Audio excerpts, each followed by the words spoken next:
కొద్ది రోజులుగా 'growing up with God' అన్న పుస్తకాన్ని చదువుకోవడానికి ప్రయత్నం చేస్తున్నాం. బావూజీ గారి కుమార్తె అయినటువంటి షీలా కల్చురి ఎన్నో ఆసక్తికరమైన విషయాలను ఈ పుస్తకంలో మన కోసం పొందుపరచడం జరిగింది. షీలాకు గురుప్రసాద్‌లో బాబాతో గడిపే అవకాశాలు వచ్చాయి కానీ, మెహరాజాద్‌లో రాత్రులు గడపడానికి అవకాశం రాలేదు.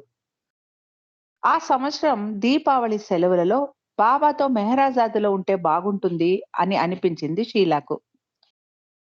బాబాను ఈ విషయం గురించి అడగగా బాబా ఇలా అన్నారు. "ఇక్కడ చాలినన్ని పడకలు లేవు" అన్నారు బాబా.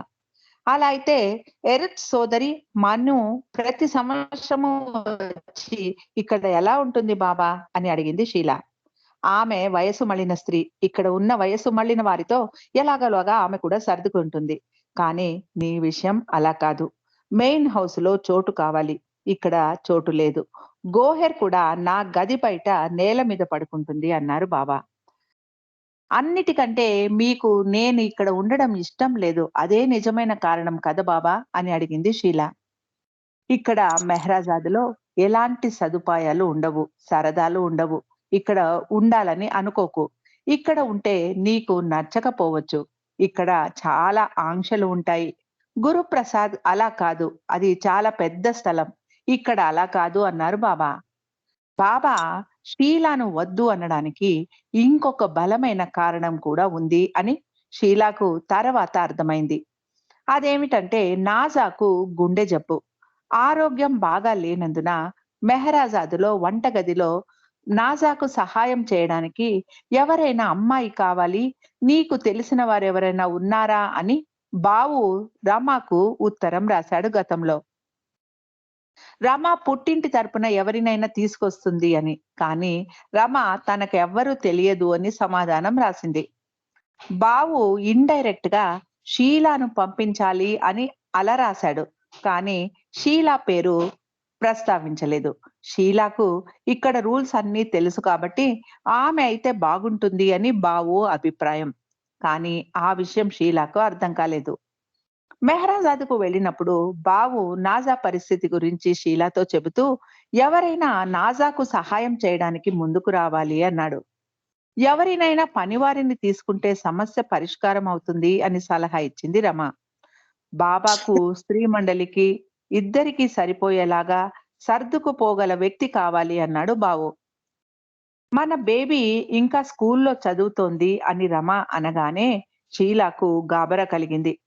తను స్కూల్ మానేసి మెహరాజాదులో వంట పని చేస్తూ ఉండాలా? బాబా అలా ఆదేశిస్తే నేనేం చెయ్యాలి అని భయపడింది షీలా. బాబాకు షీలా మనస్సులోని ఆలోచనలు బాగా తెలుసు. అందుకే బాబుకు ఆ విషయం గురించి ఇక చర్చించకు అని చెప్పారేమో. బాబు మళ్ళీ ఆ విషయం గురించి ప్రస్తావించలేదు. అలా నాజా ఆరోగ్యం అలాగే ఉండటంతో షీలా బాబాతో, "బాబా, మీకు పాశ్చాత్యులెవరో ఎంతో మంది ప్రేమికులున్నారు కదా! వారు వచ్చి ఇక్కడ ఉండటానికి, నాజాకు సహాయం చేయడానికి మీరు అనుమతి ఇవ్వచ్చు కదా!" అని అడిగింది. బాబా ఇలా అన్నారు, "నేను కావాలని వారిని రావద్దు అని అంటున్నానా? వాళ్ళు నాకు 100% విధేయత చూపిస్తారా?" అన్నారు బాబా. వాళ్ళు మీకు మీరు నేర్పిస్తే ఆ విధేయత కూడా నేర్చుకుంటారు కదా బాబా! మాకు మీరు ఎలా నేర్పించారో అలా వారికి కూడా నేర్పించొచ్చు కదా! అంది షీలా. బాబా ఇలా అన్నారు. మీ సంస్కారాలు అలా కనెక్ట్ అయ్యి ఉన్నాయి. మీ సంస్కారాలు అలా ఉన్నాయి కాబట్టి మీరు మనస్ఫూర్తిగా నాకు విధేయత చూపగలుగుతున్నారు. చిన్నతనంలో కంటే కూడా ఇప్పుడు నీకు భగవంతుడికి విధేయురాలిగా ఉండడం బాగా తెలుసు. నాకు నువ్వు విధేయత చూపించడానికి కొన్ని కారణాలు ఉన్నాయి. నువ్వు మరియు మెహర్నాథ్ నాతో సన్నిహితంగా ఉండటానికి అలాంటి సంస్కారాలు మీలో ఉన్నాయి. అందుకే మిమ్మల్ని నా దగ్గర పెట్టుకున్నాను. నాతో మాట్లాడడానికి అనుమతించాను. అలా ఎంతమందికి నేను అవకాశం ఇస్తున్నాను నువ్వే చెప్పు అన్నారు బాబా. ఎవ్వరూ లేరు బాబా అంది షీల. మిగిలిన పిల్లలు గురుప్రసాద్‌కు వచ్చినా వరండా దగ్గరే నిలబడతారు. వాళ్ళను నేను హాల్ లోపలికి కూడా అనుమతించను. జనం అలా వచ్చి చేతులు కట్టుకొని బాబా, బాబా అంటారు. కానీ అది ప్రేమ కాదు అన్నారు బాబా. మరి అదేమిటి బాబా? కొందరు మిమ్మల్ని చూడగానే వెక్కి వెక్కి ఏడుస్తారు కదా! మరి అదేమిటి? అని అడిగింది షీల. వాళ్ళకంతే దొరుకుతుంది. వాళ్ళు నన్ను కేవలం చూడగలుగుతారు. వాళ్లకు మీరు పొందుతున్నది దొరకదు. మీకు నా సాన్నిధ్యం దొరుకుతూ ఉన్నట్టు వారికి ఆ భాగ్యం లేదు. మీరు చాలా అదృష్టవంతులు అన్నారు బాబా. తర్వాత పాశ్చాత్యుల గురించి బాబా ఇలా అన్నారు. వాళ్ళు నాజాతో వంటగదిలో పని చేయలేరు. వారి అలవాట్లు కొన్ని శుభ్రంగా ఉండవు అన్నారు బాబా. విలియం డాంకిన్ చాలా శుభ్రతను పాటిస్తూ ఉండేవాడు. అతడిని చూసి అందరూ అలాగే ఉంటారేమో అనుకుంది షీల. విలియం చాలా వేరుగా ఉంటాడు. అందుకే అతడిక్కడికి రాగలిగాడు. అతడు అక్కడ పాశ్చాత్య దేశంలో ఇమడలేడు. అతడు మిగిలిన పాశ్చాత్యులలాగా కాదు అన్నారు బాబా. మొత్తం నవంబర్ నెలంతా బాబా ఏకాంతవాసంలోనే ఉన్నారు. షీలా మరియు మెహర్నాద్‌లను అనుమతించారు మెహరాజాదు రావడానికి.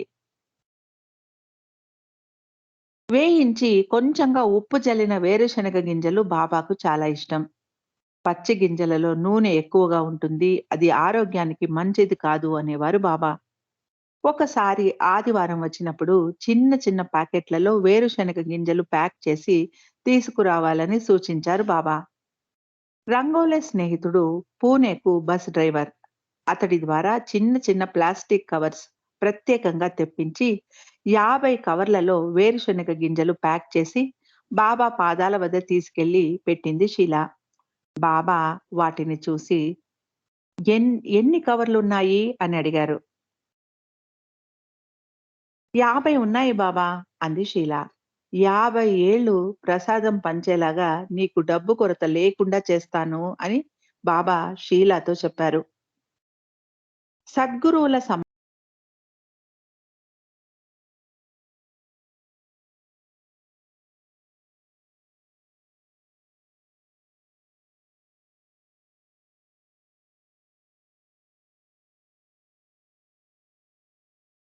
సారీ అండి, వినపట్టలేదు.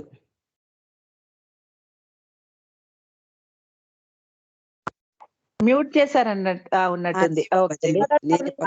మ్యూట్ చేశారు ఎవరు? జై బాబా. ఇప్పుడు వినపడుతుంది కదండి. ఇప్పుడు వినపడుతుంది. ఓకే.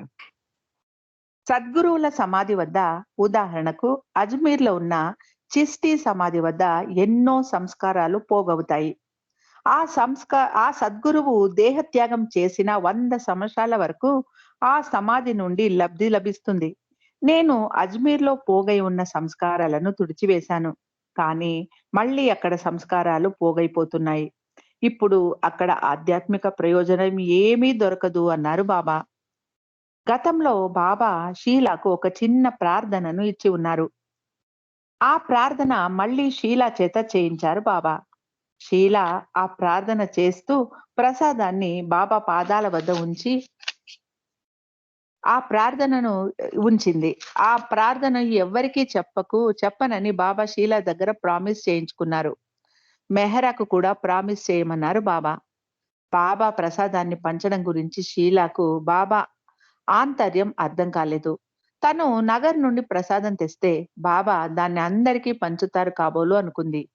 బాబా కొన్ని నెలలలో తన శరీరాన్ని వదిలిపెట్టేస్తారు అని ఊహించలేదు షీల. బాబా శరీర త్యాగం చేసిన కొన్ని సంవత్సరాల తర్వాత షీల వేయించిన వేరుశనగ గింజల ప్యాకెట్స్ చేసి తీసుకెళ్లి బాబా సమాధి వద్ద పెట్టి బాబా ఇచ్చిన ప్రార్థనను మనస్సులో స్మరించి వాటిని నానా కేర్కిచ్చి అందరికీ ప్రసాదంలా పంచిపెట్టమని కోరేది. ఒకరోజు రాత్రి 7:30 సమయంలో షీలాకు ఆకాశంలో ఒక తోకచుక్క కనిపించింది. తర్వాత వారం మెహరాజాదుకు వెళ్ళినప్పుడు ఈ విషయం బాబాకు చెప్పింది షీల. తోకచుక్క కనిపిస్తే ఏదో చెడు జరుగుతుంది అంటారు. కానీ బాబా ఇక్కడ ఉండగా ఎలాంటి చెడు జరగడానికి వీల్లేదు కదా బాబా అని అడిగింది షీల. మెహ్రా కూడా బాబా అంతా చూసుకుంటారు, ఎలాంటి కీడు జరగదు అని చెప్పింది ధీమాగా. ప్రముఖ వ్యక్తులు చనిపోతారు అని ఫిరోజా నాతో చెప్పింది. జవహర్లాల్ నెహ్రూ చనిపోయినప్పుడు కూడా ఒక తోకచుక్క కనిపించింది. కానీ ఇప్పుడు కనిపించిన తోకచుక్క చాలా పెద్దది అంది షీల. ఇది అపశకునం అన్నారు బాబా. నాకు మంచిది, కానీ మీకు చెడ్డది అన్నారు బాబా. మీకు ఏదో భయానకం సంభవిస్తుంది. అందరూ ఆ తాకిడికి గురవుతారు. ఎవరు మొదట ఆ తోకచుక్కను చూసింది అని అడిగారు బాబా. నేనే బాబా అంది షీల. అయితే నీకు బాధ ఎక్కువగా ఉంటుంది. ఆ అపశకునం జరిగినప్పుడు నీకే ఎక్కువ బాధ కలుగుతుంది అన్నారు బాబా. మెహ్రా బాబా ఈ మాటలు మాట్లాడుతూ ఉండగా వింటూ ఊరికే ఉంది. సామాన్యంగా ఇలాంటి మాటలు విన్నప్పుడు ఎంతో దయార్థ హృదయరాలైన మెహ్రా బాబా ఆ విపత్తును తప్పించండి అని వేడుకునేది.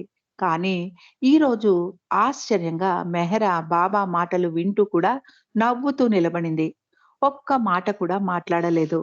బాబా తన పని చేసుకోవడం కోసం మెహ్రాను మౌనంగా ఉంచేశారా అనిపించింది షీలాకు. మెహ్రా గనుక మధ్యలో అడ్డుపడి బాబాను వేడుకొని ఉంటే బాబా తన శరీర త్యాగం చేయగలిగేవారు కాదు. షీలా తేరుకొని బాబా ఎలాంటి చెడు జరగకూడదు అని వేడుకుంది. ఎందుకు అన్నారు బాబా. మీరు చెబుతున్నారు అంటే ఖచ్చితంగా ఏదో చెడు జరుగు తీరుతుంది బాబా. దాన్ని ఆపండి. జరగకుండా నియంత్రించండి అంది షీలా. గతంలో ఆది పని మనిషి విషయంలో బాబా జోక్యంతో జరగాల్సిన చెడు నివారింపబడింది.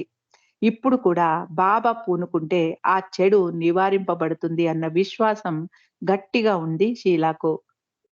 ఏదో గంభీరమైన విషయమే జరగబోతోంది. నువ్వు అమితంగా ప్రేమించేవారు వెళ్ళిపోతారు అన్నారు బాబా. బాబా మాటలు విని తన తండ్రికేమైనా జరుగుతుందేమో అని అనుకుంటూ లేదు లేదు అలా జరగకూడదు అంది షీల. అతడి భౌతిక శరీరం మాత్రమే రాలిపోతుంది. అతడు నీతోనే ఉంటాడు అన్నారు బాబా. షీలకు పెద్ద షాక్ తగిలినట్టయింది. బాబా కాళ్ళు పట్టుకుంటూ బాబా మీ కరుణ ఉండాలి. మిమ్మల్ని వేడుకుంటున్నాను. దయచేసి అలా జరగకుండా చూడండి అని వేడుకుంది షీల. మళ్ళీ ఇంకొకసారి మిమ్మల్ని ఏమి కావాలని కోరను అని వేడుకుంది. తన చేతిని షీల తల మీద పెడుతూ బాబా ఇలా అన్నారు. నన్ను సదా జ్ఞాపకం ఉంచుకో. నా గురించే ఆలోచించు. నన్ను ప్రేమించు. నన్ను నీ హృదయంలోనికి తీసుకో. ఎంత వీలైతే అంతగా నన్ను హృదయంలోకి తీసుకో. ఆ తోకచుక్క మాయం అవ్వగానే అంతా మటు మాయమైపోతుంది. నీకు అంతా మెల్లగా అర్థమవుతుంది అన్నారు బాబా. తర్వాత కొన్ని రోజులకు మెహరాజాదులో కూడా ఆ తోకచుక్క కనిపించింది. ముందు చిన్నగా ఉన్న ఆ చుక్క తర్వాత పెద్దగా మరింత పెద్దగా కనబడసాగింది. తర్వాత అది అతి సమీపంగా కనిపించింది. షీల దాన్ని చూస్తూ ఎలాంటి చెడు జరగకూడదు అని ప్రార్థించేది. ఆ తోకచుక్క బాబా శరీర త్యాగం చెయ్యగానే ఆకాశం నుండి మాయమైపోయింది. కొన్ని సంవత్సరాలుగా మెహ్రా పుట్టినరోజు ఎక్కువ హడావడి లేకుండా జరిగేది. అహ్మద్‌నగర్ సెంటర్‌లో భజన కార్యక్రమం జరిగేది. బాబా గోహెర్ ద్వారా డబ్బు పంపించేవారు. షీలా వెళ్లి బజారు నుండి మెహ్రాకు కొత్త చీర కొని తెచ్చేది. కానీ 1968వ సంవత్సరంలో మెహ్రా పుట్టినరోజును గ్రాండ్‌గా ఆచరించాలి అని బాబా కోరికను వ్యక్తం చేశారు. ఈసారి స్త్రీలే కాకుండా పురుషులను కూడా ఆహ్వానించాలి అనుకున్నారు బాబా. మెహ్రాకు ఏమైనా వస్తువులంటే అంటే గాజులు మొదలైనవి కావాలంటే చెప్పమన్నారు బాబా. మొదట చీర కొంటే వాటికి మ్యాచింగ్ గాజులు మొదలైనవి కొనవచ్చు అంది మణి. బాబా షీలా వైపు చూస్తూ నువ్వు వాటిని కొని తీసుకురాగలవా అని అడిగారు. తప్పకుండా తెస్తాను బాబా అంది షీల. బాబా కొంటెగా నవ్వుతూ నేను డబ్బు ఇవ్వను. అయినా కొని తీసుకురాగలవా అన్నారు హాస్యంగా. తప్పకుండా తెస్తాను బాబా. నా దగ్గర దాచుకున్న డబ్బులతో ఎంత వీలైతే అంత తెస్తాను అంది షీల. బాబా చూడండి, నా దగ్గర డబ్బు లేదు, నేను కొనలేను బాబా అని మాత్రము చెప్పదు. తెస్తాననే చెబుతుంది అన్నారు బాబా. షీలాతో బాబా ఇంకా ఇలా అన్నారు. మెహ్రా నిన్ను చాలా ఎక్కువగా అమితంగా ప్రేమిస్తుంది. నువ్వు మెహరాజాదుకు అప్పుడప్పుడు రావడం ఆమెకు ఇష్టం. నువ్వు చెప్పే కబుర్లు, కథలు వినడం మెహ్రాకు చాలా ఆనందం అన్నారు. కొన్ని రోజుల తర్వాత షీలాకు మెహ్రాజాదు నుండి ఒక కవర్‌లో పర్పుల్ కలర్ గాజులతో పాటు ఒక ఉత్తరం వచ్చింది. మెహరాకు పర్పుల్ రంగు గాజులు అలాంటివి ఇంకా కావాలి అని ఉంది అందులో. షీల అహ్మద్‌నగర్ అంతా వెతికింది. కానీ ఎక్కడ ఆ రంగు గాజులు దొరకలేదు. వారు కోరిన బొట్టు బిళ్ళలు మరియు చెంపలకు పూసుకునే రూజ్ మాత్రం వారు కోరినట్టు తీసుకెళ్ళింది షీల. మెహ్రా కోరిన గాజుల సంగతేమిటి అని అడిగారు బాబా. ఆ రంగు దొరకలేదంటే ఇప్పుడెలా అని అడిగారు బాబా. బొంబాయిలో దొరకవచ్చు బాబా. ఆదికి చెప్పి అక్కడి నుండి తెప్పించుకోవచ్చు. నేను ఆదికి చెబుతాను అంది షీల. మంచి ఐడియా, అలాగే చెప్పు. ఆది తొందరగా వెళ్లి వెంటనే తిరిగి రమ్మని చెప్పాలి. లేకుంటే ఆది వారం రోజులు అక్కడే కూర్చుంటాడు అన్నారు బాబా. ఆదికి ఈ విషయం చెప్పగానే అతడు కేకలు వేయసాగాడు. ఒక్క రోజులో బొంబాయికి వెళ్లి షాపింగ్ చేసి మళ్ళీ తిరిగి వచ్చేయాలా? అంత దూరం డ్రైవ్ చేసుకొని వెళ్ళాలా? అదే అదే రోజు మళ్ళీ తిరిగి రావాలి. ఎలా కుదురుతుంది? అన్నాడు ఆది. కానీ బాబా అతడికి ఎక్కువ సమయం ఇవ్వలేదు. ఆది బొంబాయి నుండి గాజులు తీసుకొని అర్ధరాత్రికి తిరిగి వచ్చేశాడు. మరుసటి రోజు ఆది షీలాను మెహరాజాద్‌కి తీసుకెళ్ళాడు. మెహరా ఆ గాజుల కోసం బాబాకు ఇంత తొందర ఎందుకివ్వాలి? వాటి గురించి ఆమె ఎందుకు అంతగా ప్రాముఖ్యత ఇస్తోంది? నగర్‌లో అలాంటి గాజులు దొరకలేదంటే, పర్వాలేదులే బాబా అని చెప్పవచ్చు కదా మెహరా. బాబా ఆదిని అంత దూరం బొంబాయికి పంపించేలాగా ఎందుకు చేయాలి? బాబాతో నివసిస్తూ ఇంకా గాజులు అలాంటి వాటి మీద ఎందుకు మక్కువ పెట్టుకోవాలి? ఇలాంటి ఆలోచనలు మనసులో వస్తూ ఉన్నాయి షీలాకు. అయినా ఆమె బయటికి చెప్పలేదు. ఈ గాజుల గురించి మండలి హాలులో చర్చకు వచ్చింది. యథాలాపంగా బాబా ఇలా అన్నారు. మనం ఇంత సాధారణమైన గాజుల గురించి ఇంతగా ప్రాముఖ్యత ఇవ్వకూడదు. కానీ మెహరా నాకు ప్రియమైన ప్రేమికురాలు. నేను నా ప్రేమికుల నిజమైన ప్రేమకు బానిసను. అందుకే అంత ప్రాముఖ్యతను ఇవ్వాల్సి వచ్చింది మెహరా కోరిక కోసం. అది అంతటి ప్రాముఖ్యం లేని వస్తువైనా దాన్ని తెప్పించేందుకు అంత కృషి చేయాల్సి వచ్చింది అన్నారు బాబా. షీలాకు ఆశ్చర్యం కలిగింది. బాబా తన మనస్సులోని విషయాన్ని గ్రహించి ఈ వివరణ ఇచ్చినట్టు గ్రహించింది షీల. మధ్యాహ్నం భోజన సమయంలో బాబా ఆది పాపం చాలా అలసిపోయినట్టున్నాడు అన్నారు. మెహ్రా కూడా అవును బాబా, ఆది ఎంత కష్టపడ్డాడో అంది. ఖుర్షద్‌కు ఆది పిన్ని కొడుకు. అందుకే అతడి గురించి ఎంతో మంచి అభిప్రాయం వెలబుచ్చేది ఖుర్షద్. మెహరాకు అందుకే ఆది మీద మంచి అభిప్రాయం ఉండేది. ఆది రోజు ఉదయం 9 గంటలకు బాబా నామస్మరణ చేస్తాడు. ధ్యానం చేస్తాడు. అంతేకాకుండా వారానికి ఒకరోజు ఆదివారం నాడు మౌనం కూడా పాటిస్తాడు అని చెప్పింది షీల. ఇది విని మెహరాకు ఇంకా మంచి అభిప్రాయం బలపడింది ఆది మీద. ఆది బాబాను అంతగా ప్రేమిస్తాడు అంది మెహ్రా. ఆది జూనియర్ కొడుకు దారాకు శత్రుఘ్న కుమార్ కూతురు అమృత్‌కు వివాహం చెయ్యాలని బాబా సంకల్పించారు. వాళ్ళిద్దరిని అంతవరకు షీల చూసి ఉండలేదు. మెహ్రా పుట్టిన రోజున వీళ్ళిద్దరూ వివాహం బాబా మెహ్రాజాద్‌లో ఘనంగా నిర్వహించదలిచారు.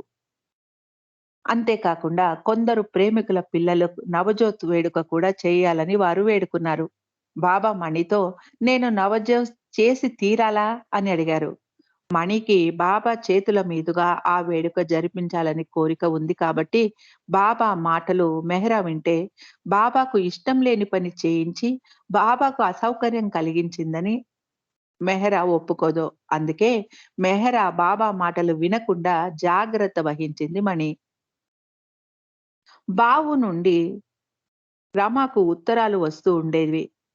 బాబా కోసం వారానికి ఒక్కరోజు శనగల కూర వండి పంపించమని కోరేవాడు బావు. బాబా మీకు ఈ అవకాశం ఇస్తున్నారు. మీరు మనస్ఫూర్తిగా వండి పంపించండి. బాబాకు సంతోషం కలిగించడానికి ఇదే మంచి అవకాశం. బాబాకు శనగల కూర చాలా ఇష్టం అని రాశాడు బావు. కుమార్ మరియు సుభద్ర మెహరాజాద్‌కు వస్తున్నారా? వస్తున్నారు కాబట్టి నా గదిని వారికిచ్చి నేను ఎరుజ్ గదిలో మారిపోతున్నాను అని రాశాడు బావు. మెహర్‌నాథ్ బేబీ బాగా చదువుకోవాలి. చదువును అశ్రద్ధ చేయకూడదు. బాబా మీ ముగ్గురి పట్ల ఎంతో సంతృప్తిని, ప్రేమను వ్యక్తం చేశారు అని జాబు రాసి పంపించాడు బావు. ఈ చివరి రోజుల్లో బాబా ఆరోగ్యం అంత బాగా ఉండేది కాదు. కానీ బాబా మెహ్రాకు గాని, ఇతరులకు ఎవ్వరికీ తన అనారోగ్యం గురించి తెలియనివ్వలేదు. డైనింగ్ టేబుల్ దగ్గర ఉన్నప్పుడు చాలా మామూలుగా తినేవారు. షీలా ఉన్న సమయంలో బాబా ఉల్లాసంగా చాలా మామూలుగా కనిపించేవారు. అందరితో సరదాగా మాట్లాడుతూ జోక్స్ వేస్తూ ఉండేవారు బాబా. మెహ్రా అప్పుడప్పుడు లేచి బాబాను ఆలింగనం చేసుకునేది. ఒకసారి బాబా ఒక చపాతీని చేత్తో పట్టుకొని షీలా వైపు చూస్తూ, నీ వైపు నేను చపాతీని విసిరివేస్తాను. నువ్వు కింద పడిపోకుండా పట్టుకోవాలి. ఆహారం కింద పడకూడదు. అది మంచి శకునం కాదు. జాగ్రత్తగా పట్టుకో అంటూ విసిరారు. షీలా గట్టిగా పట్టుకుంది. మొత్తం చపాతీని తిను. ఇది నా ప్రసాదం అన్నారు బాబా.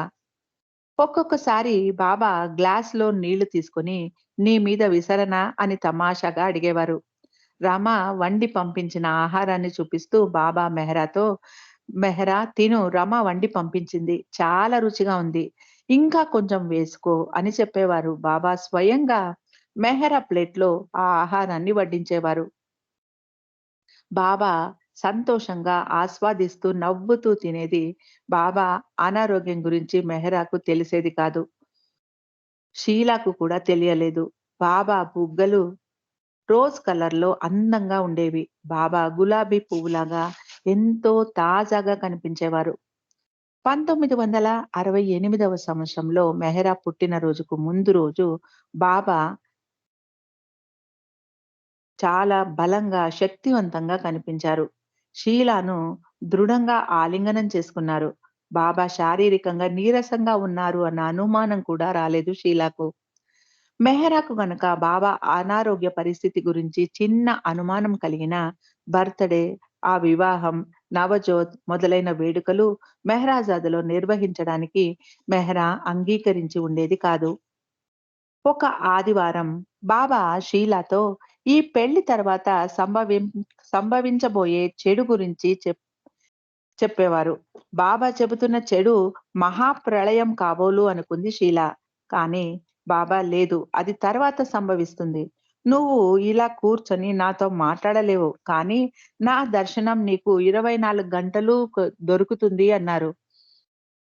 షీలాకు కొంచెం గందరగోళంగా ఉంది బాబా మాటలు.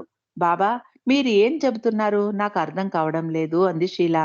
పర్వాలేదు. నేను చెబుతున్నది నీకు తర్వాత రోజుల్లో అర్థమవుతుందిలే అన్నారు బాబా. చివరి రోజుల్లో ఒక విషయం షీలాకు బాగా స్పష్టంగా కనిపించింది బాబాలో. బాబా ముందుటి కంటే ఇంకా ఎక్కువ ప్రేమానురాగాలను కురిపిస్తున్నారు. ఉదాహరణకు షీలాను ఆలింగనం చేసుకునే సమయంలో ఎప్పటికంటే కూడా గట్టిగా చాలా సమయం అలాగే పట్టుకునేవారు. బాబా ఎందుకు ఇంత ఎక్కువ ప్రేమను కురిపిస్తున్నారు అని ఆశ్చర్యపోయేది షీలా. ఆది సీనియర్ స్త్రీల కోసం షాపింగ్ చేయడానికి డబ్బు తెచ్చి షీలాకిచ్చాడు.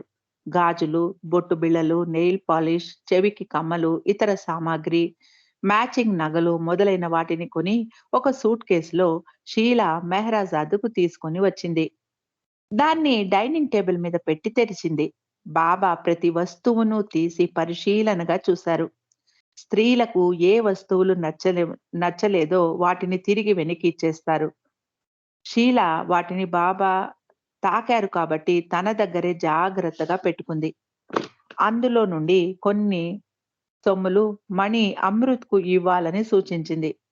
మణి కోరిన ఒక రంగు దొరకలేదు. మణి ఇంకా కొన్ని వస్తువులు కావాలని లిస్టు చెప్పసాగింది. అవి అంత ముఖ్యమా? అన్నారు బాబా. బాబా సరైన మ్యాచింగ్ లేకుంటే వేసుకున్నప్పుడు బాగా కనపడదు అని చెప్పింది మణి. తర్వాత బట్టలు కుట్టడానికి ఇచ్చారు. బాబా ఆ సమయంలో కఠినమైన ఏకాంతంలో ఉన్నారు. టైలర్ బాబును మెహ్రాజాద్‌కు పిలిపిస్తే అతడి కుట్టు మిషన్ చేసే శబ్దం బాబాకు ఏకాంతానికి భంగం కలిగించవచ్చు. అందుకే ఖుష్రు క్వార్టర్స్‌లో షీలా ఇంటి వద్ద కుట్టించాలని నిర్ణయించారు. మెహ్రా చీర, జాకెట్టు కుట్టించడానికి షీలాకు ఇచ్చారు. కానీ అది మెహ్రాది అని టైలర్‌కు గాని, అది చెప్పకూడదు. ఆది సీనియర్‌కు గాని చెప్పకూడదు అన్నారు బాబా. టైలర్ ఆది కుట్టేటప్పుడు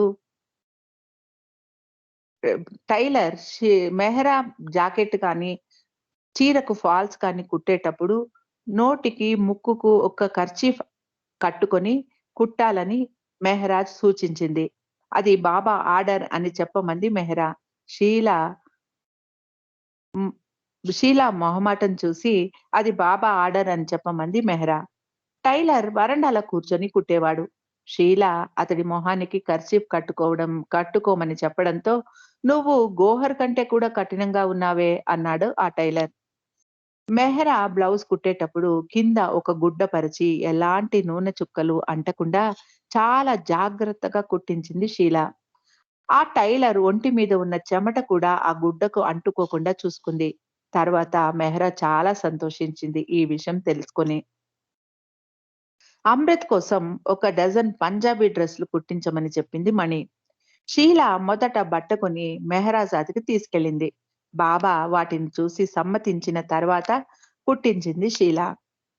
ఈ చివరి రోజుల్లో మన్సారి తనంతట తాను బస్సు పట్టుకొని మెహరాజాద్‌కు వచ్చేసేది.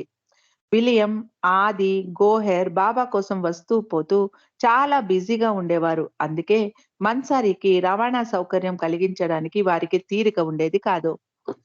కారులో సామాన్లు నిండిపోయి ఉండటంతో రమ, పిల్లలు కూడా వెళ్ళలేకపోయేవారు. ఆది ముందు రోజు రాత్రే మెహరాజాద్‌కి తీసుకెళ్లాల్సిన వస్తువులనంతా కారులో సర్ది సిద్ధంగా పెట్టేసేవాడు. ఆది కారులో చోటు ఉండి మీకు సౌకర్యం కలిగితే మాత్రమే మీరు మెహరాజాద్‌కు రండి, లేకుంటే వద్దు అని బాబా జాబు రాయించారు. ఎప్పుడెప్పుడు మెహరాజాద్‌కు వెళ్ళే అవకాశం తప్పిపోయినా బాబా జాబులో నేనే ఆదికి మీకు అసౌకర్యం కలిగితే చోటు లేకుంటే రమాను పిల్లలను తీసుకుని రాకు అని సూచించాను. మెహరాకు, మణికి ఏవేవో వస్తువులు కావాలి. అందుకే కారులో స్థలం చాలలేదు. ఆది మిమ్మల్ని తీసుకురాలేకపోయాడు అని వివరంగా రాసి పంపించేవారు బాబా. ఈసారి మిమ్మల్ని తప్పకుండా పిలుస్తాను అని కూడా చెప్పేవారు బాబా. మీరు ఎంతో మంచివారు. ఇక్కడ పరిస్థితులను అర్థం చేసుకోగలుగుతారు. నొచ్చుకోకుండా ఉండగలరు. మీ గురించి నేను ఎంతో సంతృప్తిగా ఉన్నాను. మీరు మాట్లాడకుండా నాకు విధేయులుగా ఉండటం నాకు చాలా ఇష్టం. మీరు ఇలా ఉండటంతో నాకు ఇంకా ఇంకా చాలా దగ్గరగా ఉన్నారు అని రాయించేవారు బాబా. బాబా చివరి రోజుల్లో విలియం డాంకిన్ చాలా తీవ్రమైన పని చేసేవాడు తెర వెనుక. తాను చేస్తున్న పనిని ప్రదర్శించేవాడు కాదు విలియం. మెహరాజాదుకు తిరుగుతూ ఉండేవాడు. బాబా పరిస్థితి గురించి ఎవరికీ చెప్పేవాడు కాదు. అందుకే ఎవ్వరికీ బాబా అనారోగ్యం గురించి తెలియలేదు. ఒకసారి విలియం షీలాకు కారు నడపడం నేర్పిస్తాను అన్నాడు. కానీ బాబా శరీర త్యాగం చేసిన బాబా బాబా అంతిమ దర్శనం అంటే 1969 మే నెలలో జరగాల్సిన పనులలో తలమునకలై ఉండటంతో అది సాధ్యపడలేదు. మెహ్రా పుట్టినరోజున వేడుకలలో పాల్గొనడానికి నారిమన్, ఆర్నవాజ్, కేటీ, ఖుర్షద్ మెహరాజాద్‌కు వచ్చారు. వాళ్ళు ఒక్క వారం ముందే వచ్చారు. బాబా ఖుర్షద్‌తో ఇలా అన్నారు. "నా ఆరోగ్యం గురించి మెహరాతో ఏమీ చెప్పకు. ఈసారి నువ్వు గనక మెహరాకు ఏదైనా చెబితే చాలా బాధపడాల్సి ఉంటుంది. లక్షల జన్మలు బాధలు పడవలసి ఉంటుంది. అయినా నీ సంస్కారాలు పూర్తిగా పోవు" అన్నారు బాబా. బాబా షీలాకు కూడా ఈ విషయం గురించి హెచ్చరిక చేశారు. బాబా చూడడానికి బాగానే కనిపిస్తూ ఉండటంతో షీలాకు బాబా అనారోగ్యం గురించి కొంచెం కూడా అనుమానం కలగలేదు. షీలా హిందీలో కవిత్వం రాసి బాబాకు చూపిస్తే బాబా అక్కడక్కడ కొన్ని సవరణలు చేసేవారు. బాబాను చూడడానికి ఆదివారాలు మెహరాజాద్‌కు వెళ్ళడానికి అనుమతి ఉండేది షీలాకు. డిసెంబర్‌లో షీలా తాను రాసిన గజల్ బాబాకు వినిపించింది. అదే చివరిసారి షీలా బాబాకు గజల్ వినిపించడం. అది ఇలా ఉంది. I live in darkness when I don't see you for a fortnight. When my heart burns in love, light shines momentarily. దాని అర్థం ఏమిటంటే, నిన్ను 2 వారాలు చూడకుంటే చీకటి నన్ను ఆవరిస్తుంది. నా హృదయం ప్రేమతో దహించబడ్డప్పుడు క్షణం కాలం వెలుగు ప్రకాశిస్తుంది అన్నది దాని అర్థం. ఈ గజల్ మండలి హాలులో విన్నప్పుడు బాబా ఇలా అన్నారు. "నువ్వు ఇప్పుడు పరిపూర్ణతను సాధించావు. ఇక ఎలాంటి సవరణలు నీకు అగత్యం లేదు" అన్నారు బాబా. "ఒక్క తప్పు కూడా లేదా బాబా?" అని అడిగింది షీల. "బావు కంటే కూడా మంచి కవిత్రివి నువ్వు. అప్పుడు బావు నిన్ను చూసి అసూయ చెందుతాడు. అది సహజం. మానవులు అసూయ చెందడం సామాన్యం" అన్నారు బాబా.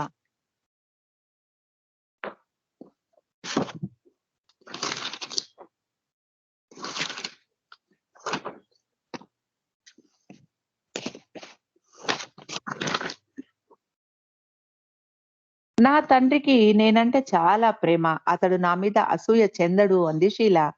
బాబా షీల రాసిన గజల్‌ను మెహ్రాకు కూడా చదివి వినిపించమన్నారు. బాబాను చూడకుండా ఉండటం అప్పుడు మామూలుగా అనిపించినా, అదే శాశ్వతంగా ఉండబోతోంది అన్న చిన్న అనుమానం కూడా షీలాకు అప్పుడు కలగలేదు. బాబాను లిఫ్ట్ చైర్‌లో మండలి హాలు నుండి బెడ్‌రూమ్‌కు తీసుకెళ్లారు. బాబా కొద్దిసేపు విశ్రాంతి తీసుకున్న తర్వాత మెహ్రా బాబాను డైనింగ్ హాల్‌కు చేయి పట్టుకుని తీసుకొచ్చింది. భోజనం చేస్తూ ఉన్నప్పుడు షీల తను రాసిన గజల్ వినిపించింది. మెహ్రా కళ్ళ నుండి నీరు కారింది. ఆమె ఏడవడం ప్రారంభించింది. బాబా దాని అర్థం మెహ్రాకు వినిపించలేదు. కానీ బాబా మండుచున్న కానీ బాబా ముడుచుకున్న కనుబొమ్మలు చూసి వారికి బాబా బాధ, నొప్పి చాలా స్పష్టంగా కనిపించింది. "బాబాను చూడకుండా ఉండటం నీకు అంత బాధను కలిగిస్తోందా?" అని అడిగింది మెహ్రా షీలాను. "అవును" అని షీలా చెప్పడంతో మెహ్రా ఇలా అంది. "బాబా షీలాను ఎక్కువ సార్లు మెహ్రాజాద్‌కు పిలిపించండి. ఆమె బాధను తగ్గించండి" అని చెప్పింది. మెహ్రా బాబాను పట్టుకొని "నేనెప్పుడూ బాబాతోనే ఉంటాను. అందుకే ఈ ఎడబాటు యొక్క అనుభవం నాకు లేదు. కానీ అది చాలా భయంకరమైన పరిస్థితి కావచ్చు" అంది మెహ్రా. షీలాకు కూడా కళ్ళ నీరొచ్చాయి. అది ఎంత బాధాకరమో నాకు అర్థం కాలేదు. 2 వారాలు బాబాను చూడకుండా ఉండడం చాలా కష్టం. మెహ్రా లోపలికి వెళ్లి మొహం కడుక్కొని తన కన్నీళ్లు తుడుచుకొని వచ్చింది. బాబాను పట్టుకొని, "బాబా ఎప్పటికీ నా నుండి దూరంగా వెళ్ళకండి. ఒక్క రోజు కూడా దూరం వెళ్ళకండి. అది చాలా బాధాకరంగా ఉంటుంది. నేను తట్టుకోలేను. మీరు కొంచెం సేపు కూడా నా నా నుండి దూరమైతే ఆ ఎడబాటుని నేను భరించలేను" అంది మెహ్రా. బాబా మెహ్రా తల నిమిరి, "నువ్వు చింతించకు మెహ్రా. నీ ప్రేమతో నువ్వు నెగ్గుకు రాగలవు" అన్నారు. "కానీ మీరు నన్ను ఎప్పటికీ వదిలి వెళ్లరు కదా బాబా" అని అడిగింది మెహ్రా. బాబా ఇలా అన్నారు. "చింతించకు. నా ప్రేమ నిన్ను నిలువరిస్తుంది. నువ్వు నెగ్గుకు రాగలవు. నేను నిన్ను అధికంగా ప్రేమిస్తాను. ఈ ప్రపంచంలో అందరికన్నా నిన్నే నేను అధికంగా ప్రేమిస్తున్నాను. ఈ విషయం గుర్తుంచుకో. నీ ప్రేమకు నేను ఎల్లప్పుడూ తల వంచుతాను" అన్నారు బాబా. బాబా మెహ్రాకు ఒక సూచన ఇస్తున్నట్టు ఉంది. ఇంకా ఎక్కువ కన్నీళ్లు వచ్చాయి మెహ్రాకు. ఇది ఇది అని తెలియని ఏదో బాధ షీలాకు మనసులో మొదలైంది. అప్పటికి ఏమీ జరగకపోయినా ఎందుకో హృదయం దుఃఖంతో నిండి గట్టిగా ఏడవాలని అనిపించేది షీలాకు. ఏదో జరగకూడని సంఘటన జరగబోతోంది అని అనిపించింది షీలాకు. బాబాకు కడుపు నొప్పి ఎక్కువగా ఉండేది ఆ సమయంలో. దాన్ని కొంచెం కంట్రోల్ చేయడానికి చాలా బాబాకు కడుపు చుట్టూ ఒక బెల్ట్ కట్టుకునేవారు. అక్కడ వాతావరణం తేలిక చేయడానికి బాబా షీలాను ఏదైనా కథ చెప్పమన్నారు. "నేను హాయిగా, నిరంతరాయంగా గట్టిగా నవ్వాలి. నా బాధలన్నిటినీ మరిచిపోవాలి. నన్ను నవ్వించు. అప్పుడు నా భోజనాన్ని నేను సంతోషంగా ఆస్వాదించగలను" అన్నారు బాబా. షీల మంచి హాస్య కథను బాబాకు చెప్పింది. బాబా కడుపుబ్బ నవ్వారు. బాబా సామాన్యంగా చేత్తోనే భోజనం తినేవారు. కానీ ఆ రోజు కొంచెం ద్రవ రూపంలో ఉన్న పదార్థాన్ని స్పూన్‌తో తింటున్నారు బాబా. స్పూన్ నోట్లో పెట్టుకోలేనంతగా నవ్వారు బాబా. మెహ్రా కూడా నవ్వు ఆపుకోలేకపోయింది.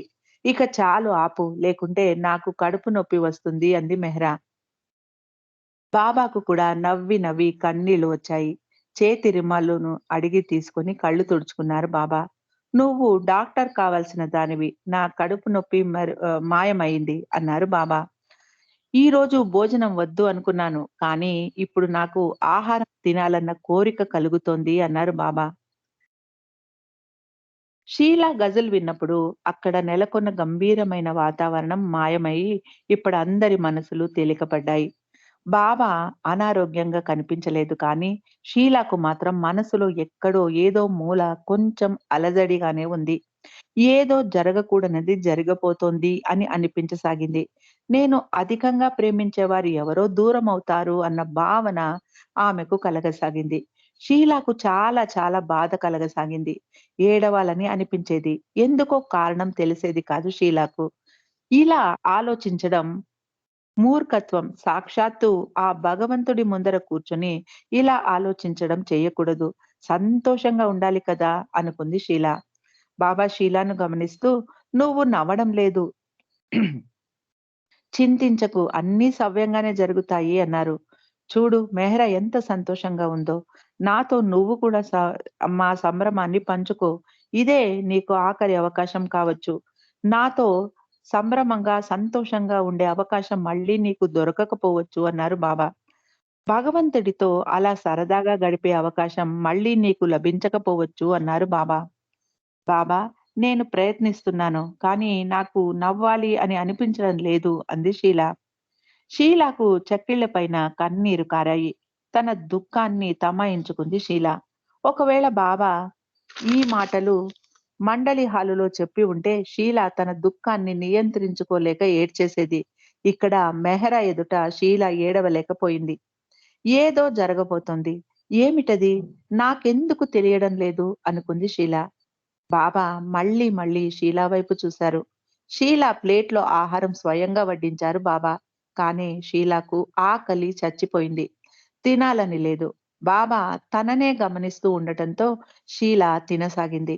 బాబా స్వయంగా తన చేతులారా వడ్డించారు కాబట్టి షీల బలవంతంగా తినసాగింది. అది బాబా చేతి ప్రసాదం. తను దుఃఖాన్ని నియంత్రించుకోలేక ఏడిస్తే మెహరా ఎక్కడ నొచ్చుకుంటుందో, మళ్ళీ షీలాను మెహరాజాదుకు పిలవకండి అని ఎక్కడ బాబాతో చెబుతుందో అని కంగారు పడింది షీల. బాబా షీలాకు ఆలింగనమిచ్చి, "ఇదే నీకు ఆఖరి అవకాశం నాతో భోజనం చేయడానికి. ఈరోజు నేను నీకు ఏమి ఇచ్చినా నీ జీవితాంతము అది నీకు ఉపయోగపడుతుంది. నువ్వు నాతో ఇలా పక్కన కూర్చొని భోజనం చేయలేవు. ఈ అవకాశం నీకు మళ్ళీ దొరకదు" అన్నారు బాబా. "ఇదే నా చివరి ఆలింగనం. నీకు మళ్ళీ ఈ అవకాశం కూడా రాదు" అన్నారు బాబా. తను మళ్ళీ బాబాను చూడలేదేమో! ఇదే చివరిసారి తను బాబాను చూసి వీడ్కోలు చెప్పడం అని అనిపించసాగింది షీలాకు. "బాబా, మీరు నాకు నొప్పి కలిగిస్తున్నారు. మీకు ఆలింగనం ఇవ్వాలని అనిపించకపోతే పరవాలేదు, ఇవ్వకండి. కానీ కనీసం నన్ను మిమ్మల్ని చూడడానికి పిలవండి. వచ్చి మిమ్మల్ని చూసి వెళ్ళిపోతాను" అని చెప్పింది షీల. "నువ్వు ఎప్పుడు కావాలన్నా వచ్చి నన్ను చూడవచ్చు. కానీ నన్ను ఆలింగనం చేసుకునే అవకాశం ఇదే ఆఖరు. ఈ అవకాశం నీకు మళ్ళీ లభించదు" అన్నారు బాబా. ఇక షీలాను వెళ్ళమన్నారు బాబా. షీల బయట వరండా దాటి కొంచెం ముందుకు వెళ్ళింది. వెనక నుండి మెహ్రా, "షీలా, బాబా నిన్ను పిలుస్తున్నారు" అని మళ్ళీ పిలిచింది. వరండాలో బాబా నిలబడి ఉన్నారు. మెహ్రా బాబా పక్కనే ఉంది. షీల వేగంగా పరిగెత్తుకుంటూ వచ్చింది. బాబా షీలాను మళ్ళీ ఆలింగనం చేసుకుంటూ, "మళ్ళీ ఇదివరకు చెప్పిందే చెప్పారు. గుర్తుంచుకో, ఈ రోజు భోజనం నీకు చివరిది. నేను ఈ రోజు నీకు వడ్డించింది నా ఆఖరి ప్రసాదం నా చేత్తో. నీ జీవితానికి అంతా సరిపోతుందది. నువ్వు ఇది ఎప్పుడు గుర్తుంచుకుంటావు" అన్నారు బాబా. బాబా తనను ఇక మళ్ళీ మెహ్రాజాద్‌కు పిలవరేమో అనుకుంది షీల. "అలాగే గుర్తుంచుకుంటాను బాబా" అంది. బాబా ఆలింగనం చేసుకుంటూ, "నేను నిన్ను మళ్ళీ ఆలింగనం చేసుకోను. నీ జీవితాంతం ఈ ఆలింగనాన్ని మర్చిపోకు. గుర్తుపెట్టుకో. గుర్తుంచుకుంటావు కదా" అన్నారు. "అవును బాబా" అంది షీల. "బాబా ఇలా ఎందుకు చెబుతున్నారు? భోజనం ఇదే చివరిది అంటే సరే. కానీ ఆలింగనం కూడా చివరిది అంటున్నారు ఎందుకు?" అనుకుంది షీల. బాబా షీలాను ఆలింగనం చేసుకొని ముద్దు కూడా పెట్టారు. బాబా వద్ద నుండి వెళ్ళేటప్పుడు తిరిగి వెనక్కి చూస్తే బాబా మందలించేవారు. అందుకే షీల నిదానంగా నడుచుకుంటూ పురుష మండలి వైపుకు వెళ్ళింది. షీల క్యారవాన్ దగ్గర మండలి హాలుకు సమీపించబోతూ ఉండగా మెహ్రా మళ్ళీ పిలిచింది. షీలా, బాబా నిన్ను పిలుస్తున్నారు అంది మెహ్రా. షీల ఆశ్చర్యంగా అటు చూసింది. బాబా మరియు మెహ్రా ఇంకా వరండాలో నిలబడి చూస్తూ ఉన్నారు. షీల పరిగెత్తుకుంటూ బాబా దగ్గరికెళ్ళింది. ఇంతవరకు తను జోక్ చేస్తున్నాను అని బాబా చెబుతారేమో అని నిరీక్షించింది షీల. కానీ బాబా షీలాను మళ్ళీ ఆలింగనం చేసుకుని ముద్దు పెట్టుకుంటూ మళ్ళీ ఇదివరకు చెప్పినట్టే చెప్పారు. మెహ్రా మనసులో సరే బాబా,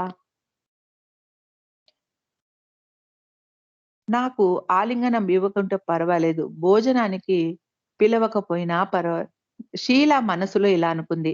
సరే బాబా, నాకు ఆలింగనం ఇవ్వకున్నా పర్వాలేదు. భోజనానికి మెహరాజాదుకు పిలవకున్నా పర్వాలేదు.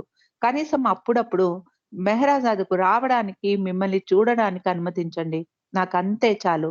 మీ దగ్గర కూర్చొని, మీతో మాట్లాడుతూ, మిమ్మల్ని నేరుగా చూసే అవకాశం దొరికితే చాలు. మళ్ళీ మళ్ళీ ఇదే చెప్పకండి అనుకుంది మనసులో షీల.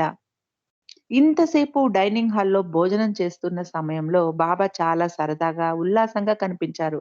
కానీ ఇప్పుడు బాబా చాలా గంభీరంగా మారిపోయారు. బాబా కళ్ళు చెమ్మగిల్లాయి. మెహ్రా బాబా కళ్ళలో ఏదైనా పడిందేమో అని బాబాని అడిగింది. బాబా మెహ్రాను అడిగి రుమాలు తీసుకొని కళ్ళు తుడుచుకున్నారు. షీలాను ఆఖరిసారిగా చూస్తున్నాను. ఇది షీలా చివరిసారి మనతో భోజనం చేయడం అన్నారు బాబా మెహ్రాతో. బాబా మెహ్రా గురించి షీలాతో ఇలా అన్నారు. ఈ ప్రపంచంలో వారు ఎంతమంది ప్రేమికులు ఉన్నారు? చాలా మందే ఉన్నారు. కానీ మెహ్రా లాగా ఒక్కరు కూడా లేరు. ఆమె ప్రత్యేకమైన వ్యక్తి. నీకు రాధ గురించి తెలుసు కదా!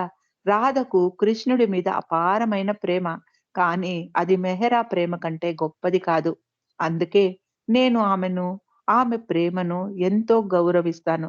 ఆమె ప్రేమకు నేను తల వంచుతాను. ఆమె అంతగా నన్ను ప్రేమిస్తుంది అన్నారు బాబా. బాబా 3 సార్లు కళ్ళు మూసుకున్నారు. చేతులు జోడించి తన తలను మెహ్రా ముందు వంచారు. మెహ్రా బాబాకు అడ్డుపడుతూ ఉంది. మెహ్రాకు నా మీద ఉన్న ప్రేమ అపారం. అందుకే ఆమె అంటే నాకు ప్రత్యేకం. ఆమె ప్రేమ అసామాన్యం. నేను ఆమెను అందరికంటే ఎక్కువగా, మరింత ఎక్కువగా ప్రేమిస్తాను. ఇది గుర్తుంచుకో అన్నారు బాబా. మెహ్రా కళ్ళు చెమ్మగిల్లాయి. ఆమె నవ్వుతూ, మాటలు రానట్టు సంతోషంగా చూస్తూ నిలబడిపోయింది. షీల భారమైన హృదయంలో వెనుదిరిగి వెళ్ళింది. బాబా అలా వీడ్కోలు చెప్పినట్టు మాట్లాడడం షీలాకు మింగుడు పడడం లేదు.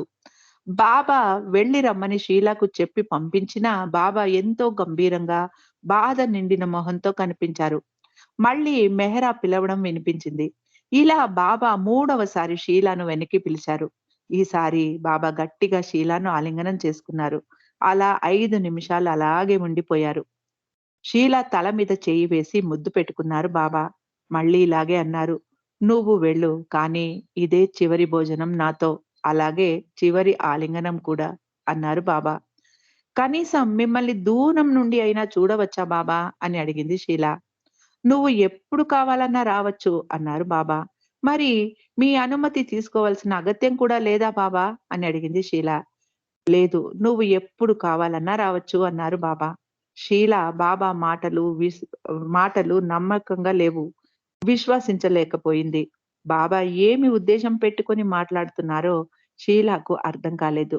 షీలాకు చాలా సంతోషం కలిగింది. మళ్ళీ మెహ్రాజాద్‌కు ఎప్పుడు కావాలన్నా రావచ్చు అని బాబా అనుమతి ఇవ్వడంతో. జై బాబా అండి. ఈరోజు ఇక్కడ ఆపుకుందాం. మళ్ళీ రేపు మిగిలింది చదువుకోవడానికి ప్రయత్నం చేద్దాం. అందరికీ జై బాబా. అందరికీ జై బాబా. జై బాబా అండి. అందరికీ జై బాబా అండి. జై బాబా అండి అందరికి.